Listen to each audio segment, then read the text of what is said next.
Karena apa? Beda lah. Sehingga kita di sini ada ketentuan, iya enggak apa-apalah.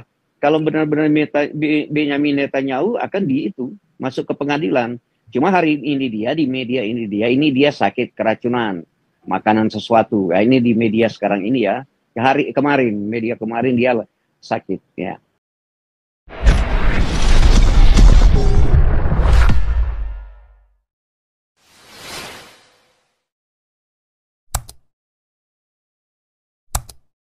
Pak Teddy, ada nggak? Oh ya Pak Teddy. Ada si Ratko, ada Teddy. Nah, ini Pak Ada Teddy. Ratko. Shalom. Oke, Shalom teman-teman. Shalom. Shalom. Ya, pertama dulu saya coba itu ya, bahwa ini Syria ini ada pemimpin legitimasi yang diakui dunia. Kedua masalah Jolani dan Amerika, Donald Trump cuma yang penting jangan ganggu kepentingan saya di Syria, itu kuncinya. Sehingga itu mereka ada persetujuan bersama. Kemudian masalah kasus di Syria, kita bicara etnis, Arab Baduy sama Druze. Kemudian Arab Baduy ini dibantu, ini kita bicara etnis ya, karena di media selalu bicara etnis. Ya, ini Arab Baduy ini dibantu oleh militer pro pemerintah. Pertanyaan kita, kenapa Israel menyerang ya Departemen Pertahanannya Syria, menghancurkan gedungnya. Kemudian tidak ada reaksi Presiden Syria itu. Ya, itu kan pertanyaan kita, kenapa dia tidak bereaksi? Kemudian kita bertanya, ada apa Druze dengan Israel? Nah, itu sudah diceritakan oleh Toba. Apakah di situ ada ada secara personal, ada hubungan batin lain sebagainya, atau ada jasa, atau ada Israel itu Druze ini benar-benar mengabdi kepada bangsa Israel atau ada jasanya? Ya, ini jadi pertanyaan bagi kita kan. Jadi pertanyaan, ataukah ini memang benar-benar sebuah drama memang dilakukan oleh negara besar. Nah, itu kan pertanyaan bagi kita. Nah, kemudian kita selalu mengacu kepada negara-negara Qatar atau Turki, Erdogan atau lain sebagainya. Kalau pemahaman saya ya, Amerika tidak akan mempedulikan apapun terjadi perang di situ. Yang penting selama perang itu terjadi di Syria, jangan mengganggu kepentingan Amerika. Itu aja kuncinya. Sehingga kalau mereka bertemu itu sebuah bagian diplomasi aja. Ketiga tokoh itu Benyamin Netanyahu, pemimpin Syria dan pemimpin Amerika. Itu cuma skenario aja. Tetapi rakyat yang harus dikorbankan. Nah, itu terjadi. Bagian trigger barangkali. Kalau kita melihat dari sudut pandang hukum lain sebagainya, ya kita akan kalut untuk melihat itu. Yang kita lihat aja realitas seperti itu. Yang penting jangan mengganggu kepentingan Amerika yang ada di Syria. Itu yang dikatakan Opung tadi. Karena ada kepentingan besar. Bukan cuma itu ya. Bukan cuma pangkalan di Syria. Kalau teman lihat ada. Sampai eksplorasi alam ada. Yang dimiliki oleh perusahaan-perusahaan Amerika yang ada di Syria. Nah itu konteksnya. Kemudian benar tadi Pak Andi bilang, memang Jelani ini belum pasti tentaranya dari mana, siapa tentaranya, belum benar-benar terintegrasi. Tapi persoalannya di sini kalau pemahaman saya, dia adalah presiden legitimasi di Syria, dia bisa kapan saja apa yang dia perbuat, karena dia presiden. Nah ini sebagai paham saya secara umum. Kita kembali tadi bicara di Indonesia. Di Indonesia yang update sekarang adalah masalah oplosan beras. Nah, itu karena kita tadi bicara sedikit Indonesia. Bagi saya, si Prabowo dan semua presiden ini cuma kemampuan retorika belaka aja. Mereka suka menggunakan jargon-jargon yang mencuci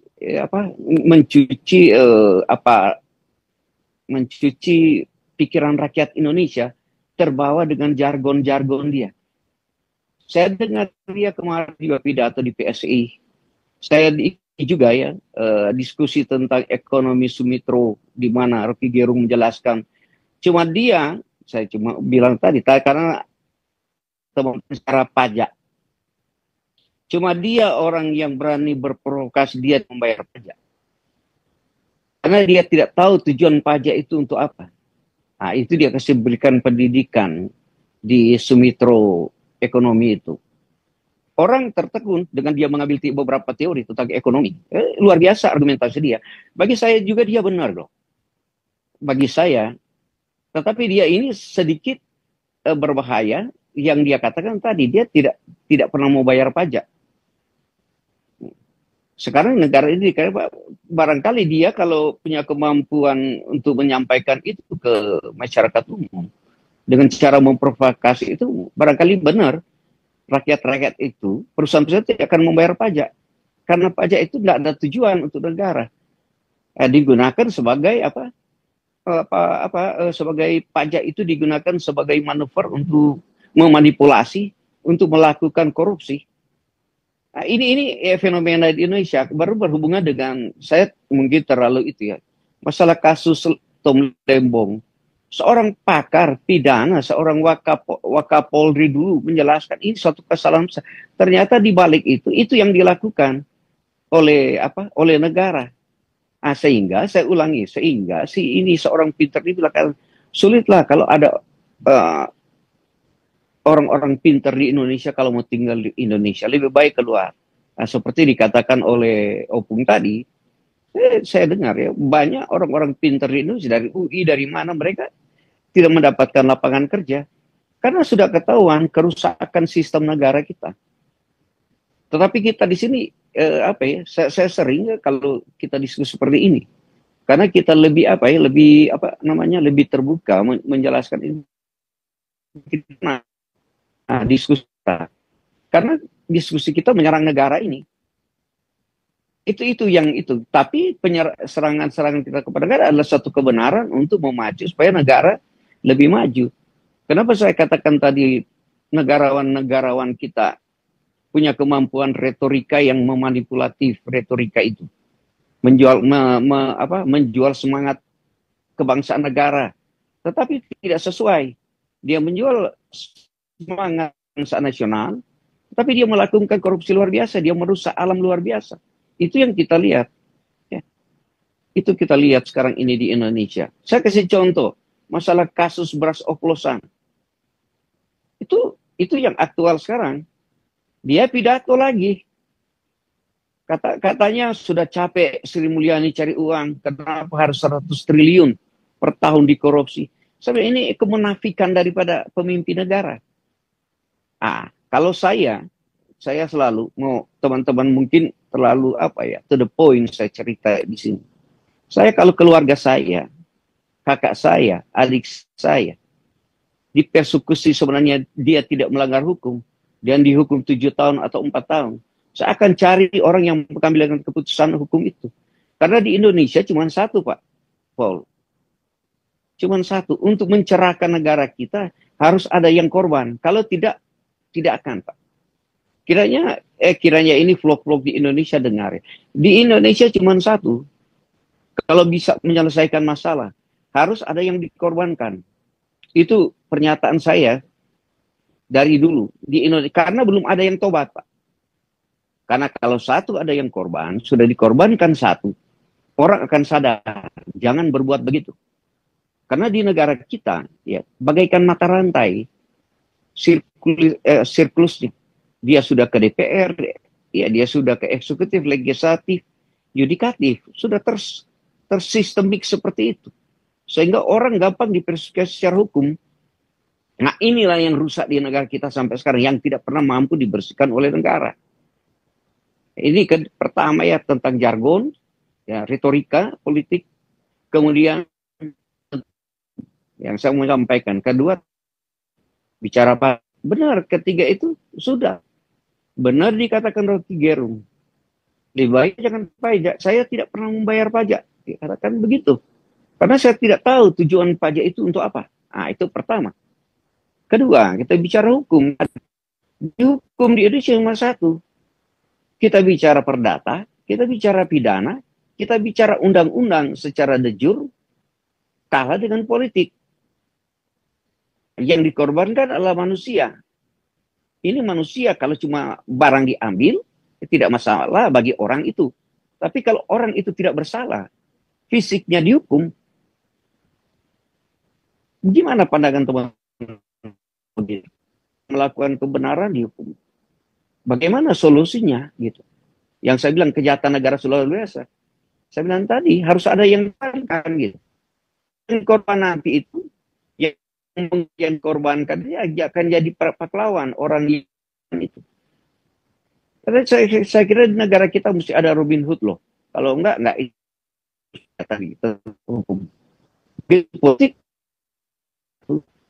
hilangkan retorika politik, jargon retorika itu untuk menggiring pikiran rakyat satu proses kebodohan.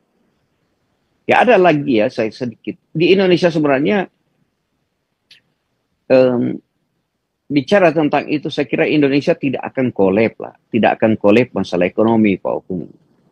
Saya tidak akan mengatakan berani ini. Karena apa? Kita ini Pak dimanja dengan alam.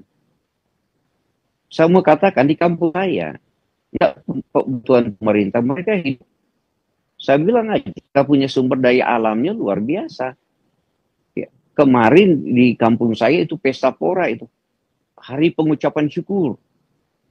Itu kalau dihitung, berapa miliar saja di satu kecamatan itu menghabiskan uang itu. Mereka mengundang ya seluruh kecamatan yang ada di kabupaten lain untuk datang makan di satu kabupaten gitu. Sampai kendaraannya macet itu berapa jam itu. Di sana orang pesta pora semua makan, mau dari proses pemutaran ekonominya, pasarnya ya. Kita bilang bagaimana daging-daging beras itu berputar baik. Nah, oleh sebab itu saya mau katakan di sini, saya kira tidak akan. Yang menjadi masalah di negara kita yaitu yang memegang usaha-usaha besar di Indonesia yang ketergantungannya pada impor dan ekspor. Nah, ini yang ya jadi masalah bagi mereka. Tetapi persoalan-persoalan mereka itu, mereka giring menggeta giring seolah ke general, ke rakyat Indonesia gitu. Oleh sebab itu sering mereka menggunakan istilah rakyat Indonesia. Yang susah itu hanya mereka. Yang susah itu hanya si kelompok-kelompok ini. Yang Ahok saya bilang kemenafikannya itu. Nah, inilah saya mau coba ke teman-teman di sini. Saya tidak yakin ekonomi Indonesia akan runtuh. Karena apa? Pengalaman hidup saya, sumber daya alam di Indonesia luar biasa ya. Saya mau katakan lebih kena kalau orang punya di tempat situ adalah memang industri padinya berjalan. Kalau di kampung saya orang ketergantung kepada cengkih, pala dan kopra dan ikan di laut. Ya, di situ juga banyak lahan-lahan pertanian seperti padi, lain sebagainya, jagung. Itu luar biasa. Ini sulit gitu. Saya bilang tergantung daerahnya mungkin ya. Nah, tetapi ini perlu analisa teman-teman. Bukan saya mau bikin argumentasi, bikin hipotesa ini tidak ada bukti. Saya mau katakan hipotesa ini contoh seperti di daerah saya. Ya. Kemudian ya ini pandangan saya tentang Syria dan Indonesia. Kemudian ya saya ikuti kemarin Pak Paul, Ibu Monik ya masalah korupsinya Benyamin Netanyahu. Saya mengerti pemahaman hukum di Indonesia dengan Israel beda dan Amerika beda. Indonesia mau korupsi berapa triliun? Ya nggak di itu. Di Israel cuma masalah diberikan anggur. Karena apa? Beda lah. Sehingga kita di sini ada ketentuan, iya enggak apa-apalah. Kalau benar-benar Benyamin Netanyahu akan masuk ke pengadilan. Cuma hari ini di media ini dia sakit keracunan makanan sesuatu. Nah, ini di media sekarang ini ya. Media kemarin dia sakit ya. Nah, kemudian bicara tentang United Nation Kenapa itu didukung oleh beberapa negara tentang Israel itu 149 kalau tidak salah dari 170-an anggota itu. Benar juga dikatakan teman-teman tadi bahwa United Nations sudah bahas kelompok negara kelompok-kelompok punya kepentingan kayak Hamas di itu tadi saya dengar begitu. Barangkali begitu ya. Saya tidak tahu manuver di situ atau ada manuver lain bagaimana negara-negara yang ada di United Nations yang itu mendukung Palestina itu merdeka. Dan apakah itu cuma manuver politik, Pak? Karena itu tidak akan terjadi. Bagi saya tidak akan ada. Cuman mencoba ya kelompok-kelompok ini mendukung. Tapi waktu mereka mendukung, Pak, tidak ada penyelesaian kan? Kecuali mendukung dalam konteks kalau benar-benar PBB itu ya, mendukung benar-benar, ya dia gerakanlah yang mendukung itu, yang semua anggota pendukung gerakan militer lah semua, kirimlah ke sana untuk membela Palestina. Oleh sebab itu saya bilang ini cuma manuver, cuma retorika politik aja, jargon politik, tidak ada penyelesaian.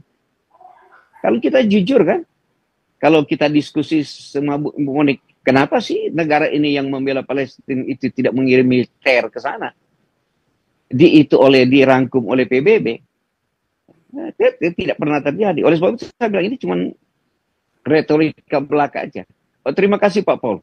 Thank you. Salam. Tuhan berkati kita semua. Sebelum Ratko saya mau tunjukkan ini ya, wartawan.